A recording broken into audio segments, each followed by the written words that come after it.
या संदर्भात ही मॅरेथॉन बैठक झालेली आहे, काय बैठकीत चर्चा झालेली आहे?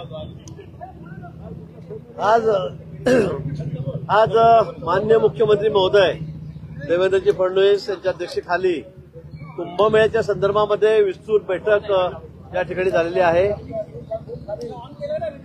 राज्य सरकारमधले सर्व प्रधान सचिव, सर्व संबंधित अधिकारी, केंद्र सरकार रेल्वेचे अधिकारी हे या बैठकीला हजर होते आणि सविस्तर चर्चा या बैठकीमध्ये कुंभमेळ्याच्या बाबतीमध्ये झालेली आहे। नुकताच प्रयागराजला आज शेवटचं स्नान आहे आणि आज प्रयागराजमधला कुंभमेळा याचं समापन पण होणार आहे आणि म्हणून आमची एक अधिकाऱ्याची टीम ही 5-6 दिवसासाठी नाशिकहून, राज्यातून प्रयागराजला गेलेली होती।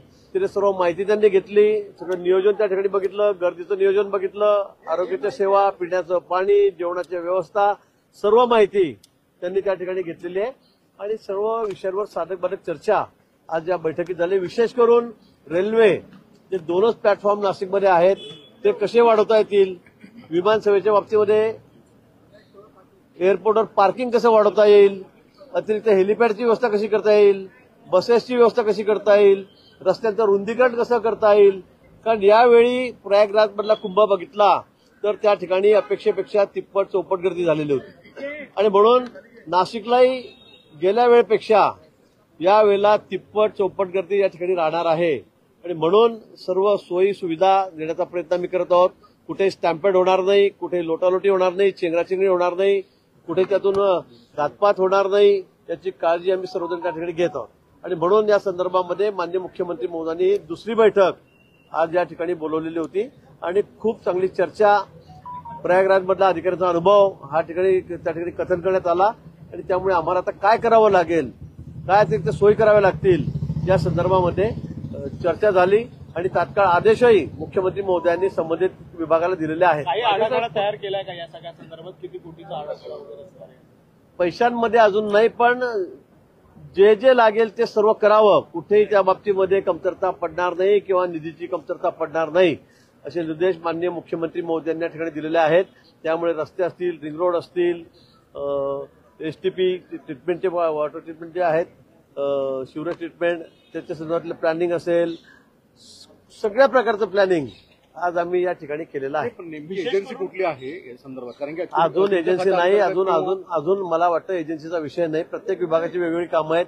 इरिगेशनला घाट बांधायचे आहेत, एखाद्या दुसऱ्या धरणाचं पण आम्ही त्या ठिकाणी सुचवलेलं आहे की आपल्याला पाण्याची कमतरता पडेल म्हणून एखादा डॅम तात्काळ कसं करता येईल ते पण आहे। पीडब्ल्यूडीला रिंग रोड करायचं आहे, एसटीपीच्या संदर्भामध्ये महापालिकेला मोठं 1,500-2 हजार कोटीचं काम आहे ते त्या ठिकाणी करायचं आणि म्हणून वेगवेगळ्या विभागात नगरोत्थानमधून ते कामं होतील आणि म्हणून वेगवेगळ्या विभागाच्या माध्यमातून ही सगळी कामं त्या ठिकाणी होणार आहे। अजून एकत्रित असा काही एस्टिमेट त्या ठिकाणी काढलं गेलेलं नाही, पण मला वाटतं जोही पैसा लागेल तो माननीय मुख्यमंत्री महोदयांनी देऊ केलेला आहे।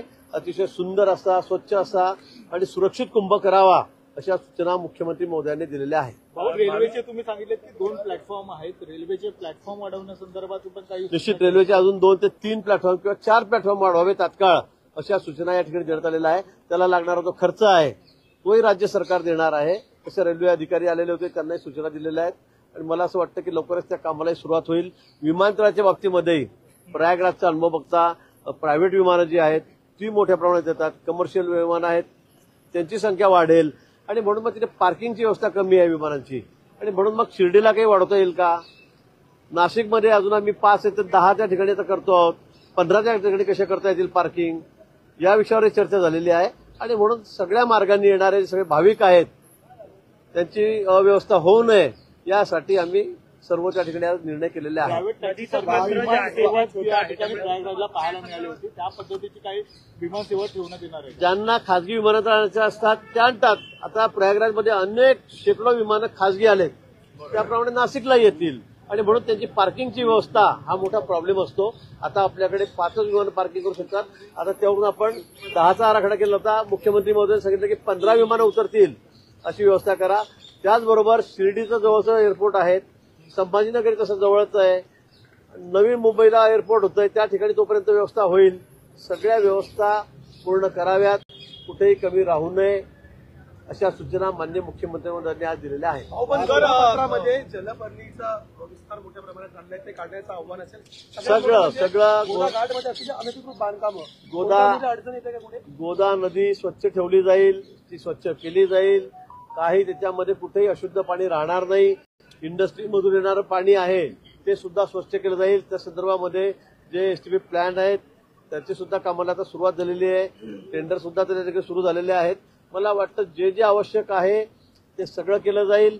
कुठल्याही परिस्थितीमध्ये हा कुंभ गेल्या वेळी सुद्धा अतिशय सुरक्षित कुंभ आपण केला. एकही कॅज्युअल्टी झाली नव्हती, एकही कुठे घातपात झाला नव्हता, कुठे कुठे जखमी सुद्धा झालं नव्हतं, कुठे हरवलंही नव्हतं. इतका सुंदर कुंभ गेल्या वेळी झालेला होता. त्यावेळेला मुख्यमंत्री महोदय देवेंद्रजीच होते, मी कुंभमेळा मंत्री होतो, पालकमंत्री होतो. म्हणून मला वाटतं की यावेळेला गर्दी त्यापेक्षा तिप्पट राहील आणि म्हणून हा अतिशय सुंदर असा कुंभ व्हावा यासाठी राज्य शासनाचा प्रयत्न आहे.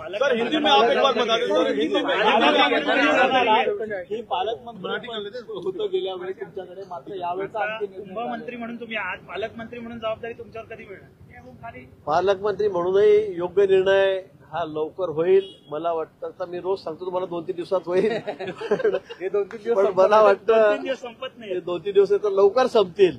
तर आता उशीर फार करून चालणार नाही. अनेक निर्णय घ्यायचे, नियोजन समितीची बैठक करायची आहे, निधीचा वाटप करायचा आहे.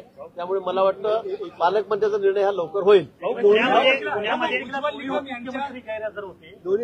आज त्यांचा पूर्वनियोजित कार्यक्रम होता. आज महाशिवरात्री आहे. आज भगवान शिवाची आपण प्रार्थना करतो, अर्चना करतो. त्यामुळे मला वाटतं शिंदे साहेबही त्यांचा पूर्वनियोजित कार्यक्रम होतात. ते मोठ्या मंदिरावर त्या तीर्थक्षेत्रावर गेलेले आहेत. अजितदादा पण पुण्यामध्ये आहेत.